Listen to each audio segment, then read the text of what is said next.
আর কিয়ামতের মাঠে বহু নেকি ফ্রি ফ্রি পাওয়া যাবে। এটা কি জানেন? অনেক নেকি বিনামূল্যে ফ্রি ফ্রি আসবে আমলনামায়। কেন আসবে বলি হাদিসটা। নবী সাল্লাল্লাহু আলাইহি ওয়াসাল্লাম বলেছেন, তোমরা কি জানো সবচেয়ে বড় মিসকিন কে? দরিদ্র মানুষকে, মিসকিন কে? সাহাবীরা বলছেন, আমরা তো মনে করি যার সম্পদ কম সেই মিসকিন।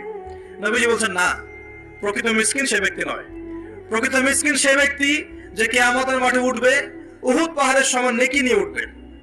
উহুদ পাহাড় দেখেছেন তো? বিশাল পাহাড়। উহুদ পাহাড়ের সমান নেকি নিয়ে উঠবে।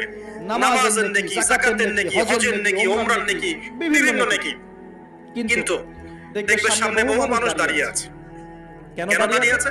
কারো কাছ থেকে টাকা নিয়েছে, টাকা শোধ করে নাই, কাউকে গালি দিয়েছে, কাউকে অন্যায় ভাবে অপমান দিয়েছে, কাউকে আঘাত করেছে, কারো উপর জুলুম করেছে ইত্যাদি।